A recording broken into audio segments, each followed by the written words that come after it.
Instead of riding horses, Emmy starts to learn how to ride Luke, you know. This book was smutty to the smuts for their twin famous brother who plays hockey.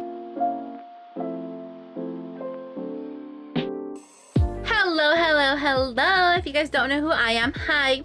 Hello, my name is Esme. I go by Esme_IRL, but you guys can call me Esme or whatever you guys would like. So, if you guys don't know, at the end of every month, what I like to do is I like to basically, I make a video of all the books that I read in the month of December. These are the ones I read. I don't know if you guys can tell, but I like to tell you guys what I think my opinions are, because I don't know, I really love enjoying watching these videos where it's I like watching people they give their opinions on books, and then sometimes that's how I get more books. I don't know if you guys can tell, but I have a lot of books here that you guys can't see. But without further ado, let's get into the video. So to start off, the first book that I want to tell you guys is about this Christmas novella. So since it's the month of December, most of my haul, or most of the books that I read, are actually from Christmas themed.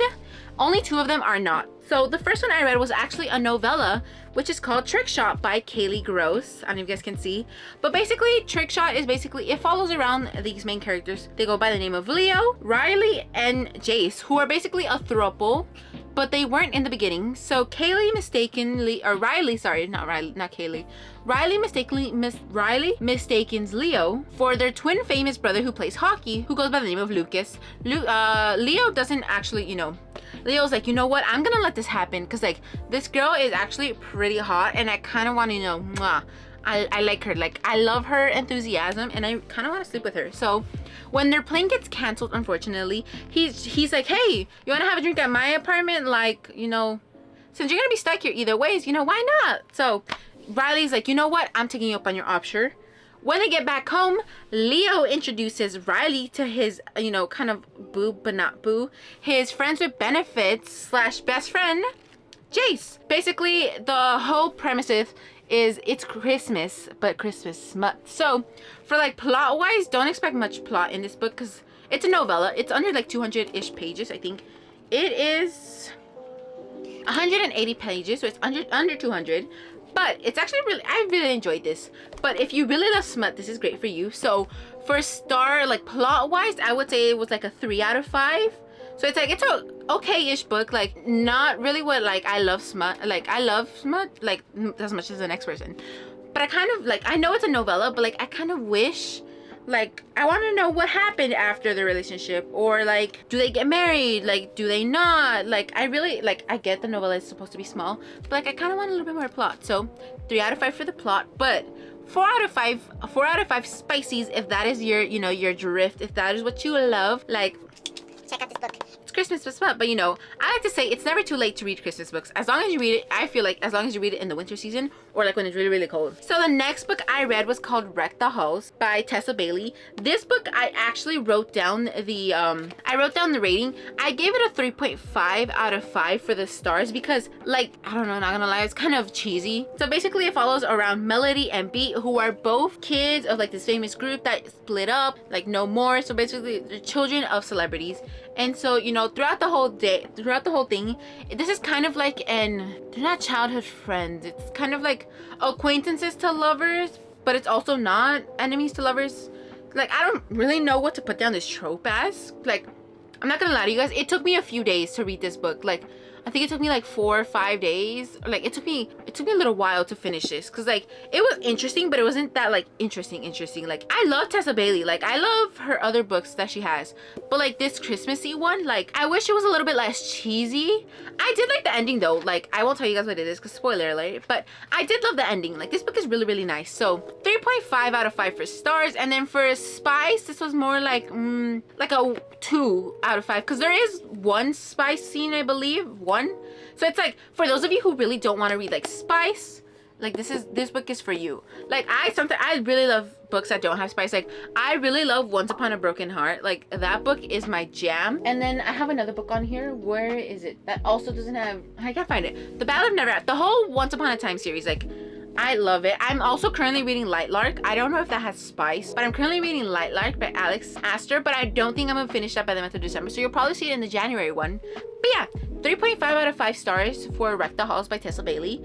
And then two out of 5 chilies for this specific little book, which honestly, not bad, not bad. The next book that I read was called Blame It on the Mistletoe. This one I kind of really liked a little bit more than that one. This one also doesn't have any spice, so don't worry, it's 0 out of 5 for spice. But for the plot, I really like this book. Like, I'm gonna give this book like a 3.9 out of 5. Like, not exactly 4-star material, but I genuinely love this. So it basically follows around Elle and Holly, who they switch places. I believe Elle is a social media star and Holly loves everything about Christmas, but after Holly goes through like a breakup, she's like, you know what, I don't really know if I like Christmas anymore. So she hits up Elle like, hey, I saw that on Instagram you wanted to do like a switch with someone in London as a way to win your contest, because Elle is currently a social media star, and as a way to like get more followers, she decides to join the #DreamLife contest and see if she can get to 15,000 followers before anyone else, or else she runs the risk of having to delete her account. So Elle and Holly switch lives, and then next thing you know, Holly is in love with Elle's brother. Who would have known? But I really love this. Like, it's a little bit cheesier. It's less cheesy than Wreck the Halls. It's my favorite. Like, out of all the Christmas books I read, she was my favorite. Like, let me drop down your Christmas recommendations. Like, I want more Christmas books to read next year. Like, these are all the Christmas books that I have. I had one more Christmas book, but I was after, which one was the third book I read? After Wreck the Halls, I kind of didn't want to read any more Christmas books. I then got into a fantasy mood. So going back to this, a 3.9 out of 5 in stars and a 0 out of 5 for chili. So if you want a book that doesn't have spice, but it also includes romance, Blame It on the Mistletoe by Beth Garred is your shot. And so the last Christmas book that I read is called Lovelight Farms by B.K. Morrison, which is the first book, because I read In the Weeds. No, not In the Weeds. What's the other one? As an editing, can you put the book that I read here? But I read this book first, and I realized that book basically spoiled for this book. So I was like, you know what? Rats. But either ways, I went into it, and I really, really enjoyed it. So basically, it follows around these two characters, or it mostly follows around the leader or owner of the Winter Wonderland, which is known as Stella. Stella bought like this farm, and she entered this contest, and then she kind of fibbed a little bit in her contest application where she's like, yeah, I run this Christmas tree farm with my boyfriend, you know, all for loves and giggles. And then she got picked as one of the finalists, and then when she finally got the letter, she's like, it clicked in her head. She was like, oh frick, I'm gonna have to find someone to pretend to be my pretend boyfriend. So she asked her friend Lucas, is that his name? Luca. I was close. She asked her friend Luca, like, hey, is there a way that I can hire you to pretend to be my boyfriend? You know, you were actually my first suggestion that I had in my head, so you want to pretend to be my boyfriend? And since Luca was actually, you know, Luca's in love with Evelyn. Is that her name, Evelyn? No, with Stella. He's like, you know what? Sure, anything for you. Like, we can pretend to be boyfriends for like a month, and then when Evelyn leaves, which is the name of the social media star that's coming in to help, when Evelyn leaves, you know, we can break up. Basically, long story short, something happens, blah blah blah blah blah, and then Evelyn finds out that, you know, they're actually lying about, or that Stella was lying about her competition. So she's like, you know, I'm gonna have to unfortunately let you go. And so then in the end, true love prevails. But yeah, this was really corny, but I love this book. Like, I loved it more than Wreck the Halls, but I liked it a little bit less than Blame It on the Mistletoe. So I would say it's like a 3.8 out of 5. This is also a smut book, kind of. Like, it has some smut in it, so it's like a 3.9 out of 5 for the stars. But then for the smut-o-meter, which I like to name it, the smut-o-meter, it is like a 3 out of 5 or 3.5 out of 5. So it's like, it's kind of, you know, if you like your smut, Christmas edition too. Ta-da! And then, oh my god, I don't know why, I felt so guilty and dirty reading this book. So I read Priest by Simone. So if you didn't know, it basically follows around this priest by the name of Tyler Bell, who is working at a church. I don't remember what it is. And then, you know, he was following by the rules. He's like, God, I love you so much. Like, help me rule this congregation. And the next thing you know, he has a person by the name of Poppy who pops into his life, and then he decides, you know what, I don't think I could be a priest anymore. Like, Poppy is just tempting me too much. Like, I felt so dirty reading this. I'm like, it had really great plot though. Like, I genuinely enjoyed it. Like, there was a lot of angst in this. There was like a lot of like, oh my god, I don't want you, or I can't have you. Like, you know, it's like that thing where it's like you want it so much, but you know that if you go for it, there's gonna be some sort of like consequences. It's like the more you want, the more inaccessible to you it is, the more you want it. That's what this book is a lot about. does it have, it's not enemies to lovers, it's temptation. It's like priest temptation, or like the sweetest temptations you could ever experience. So for plot wise, or like overall, I would give this book like a 4 out of 5, because like I genuinely enjoyed it. No, honestly, I'm gonna give it like a 3.5 because it took me the whole month to finish, not gonna lie. There was a few times where this book did get a little bit boring. I was just like, I want to know more about like what you guys are feeling, like I want to know more about like, oh, tempting wise for you. So it's like a 3.5 out of 5.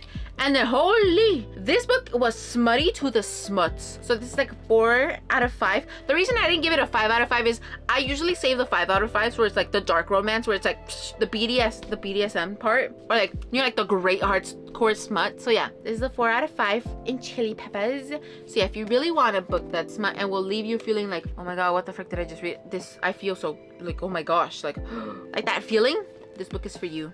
Lastly, the last book I read in the month of December of 2023. When you guys are seeing this, it's gonna be New Year's Eve, so happy New Year's Eve. I hope you're all ready for 2024. But I'm currently filming this on Thursday, December the 28th or 29th, one of the two. It'll show up here. But yeah, it is the last Thursday of the year, and I'm gonna miss it. But yeah, the last book I read in this month is Done and Dusted by Lyla Sage. I love this book. Mwah. I finished this book in a whole day. Like, I still think about this book. It's not 5-star material because honestly, there was a few times where I was just like, that's why it took me all day to finish reading this. So like, plot, or like what I would rate this is like a 4 out of 5. Yeah, like 4.5 out of 5 in stars. So basically, Done and Dusted follows around this girl who goes by the name of Clementine, who is like this very world-renowned racer, and she's from her hometown of Meadowlark, Wyoming. She leaves her hometown to go to college, make a career for herself, and she does her favorite thing, what she likes to do, racing horses. But after an accident that makes it impossible for her to get back down into the saddle, she has no choice but to return to her hometown she's always wanted to escape. So she lived in Denver, Colorado, and then after this accident happened, she's like, you know what? I've been here for a month and I don't have anyone, like, I don't have anyone to talk to. I don't have like my safety net, or like, I don't have my circle that I can talk to. So she breaks up with her boyfriend. She's like, hasta la vista, deuces. And then she goes back home to Meadowlark, to the farm where she basically was born and raised. And so this book is brothers' best friends. I don't know if you guys can tell. She has 2 brothers. She has a brother named Gus, and she has a brother named Wes. Gus has a best friend who is by the name of Luke. He is the Meadowlark's most notorious bad boy, bar owner and bachelor. Ooh la la. He's also the unofficial 5th member of the Ryder family. As Emmy's older brother's best friend, Luke spent most of his childhood antagonizing her. It's been years since he's seen her, but when he walks her into her bar and back into his life, he can't take his eyes off of her. Against his better judgment, he wants to do a whole lot more than just look at her. Emmy's got too much on her mind to think about romance, and Luke knows he should stay away from his best friend's younger sister. But what if Luke is just what Emmy needs / Clementine needs to get her spark back, or will they both go up into flames? So basically, Luke is trying to help Clementine get her spark back into running, into her horse love, because she has 2 horses, one by the name of, I think it's Meadow, and one by the name of Moose or Mousy. Either way, she's scared to ride her 2 books after her she's scared to ride her 2 horses after her accident. And so Luke's like, you know what? I'm gonna take you back to your basics. Like, I'm gonna teach you how to learn how to ride all over again. And so along the way, instead of riding horses, Emmy starts to learn how to ride Luke, you know. I'm kidding, by the way, I'm kidding. But yeah, Emmy, or Clementine, gets her spark back. Basically, she has to go through all like these trials, and she also has to hide the relationship from her brother Gus, because I'm pretty sure her brother Wes kind of, you know, he caught up a little bit of a hint if you get my drift. But I really love this book. 4.5 out of 5. Like, it's not 5-star material, but like, I genuinely think about this book a lot. I'm like, mwah, I want more of you. I'm so excited. The author's 2nd book comes out in March, I believe. I'm so excited to read it. Apparently it's gonna be about Wes, which is like her older brother, but the youngest male child, if you catch my drift. I'm so excited to read that book. Like, this is the picture, if you guys don't tell. And this is actually cowboys. So I feel like this is great to prepare me for the Chestnut Spring series, because I haven't read it, and I have 4 out of 5 books. I'm missing a Hopeless. Is it Hopeless? No, Heartless. I'm missing Heartless, which I believe is the 3rd book in the Chestnut Spring series. So once I get that one, that's my little copium. That once I get the 3rd book, you know, I'm gonna be all set to read the books. But yeah, I'm excited that you guys chose to click on today's video, and let me know down below if you had a favorite book of Christmas. What books are you excited to read for the month of January? And I really want to know what your opinions are. If you read any of these books, like, what rating did you guys give it? But yeah, my name is Esme, and this is me signing off for today's video. Please like and subscribe as it helps me a lot, and I'll see you guys again in the next one. Mwah. Bye, besties. You'll find the beauty goes much deeper.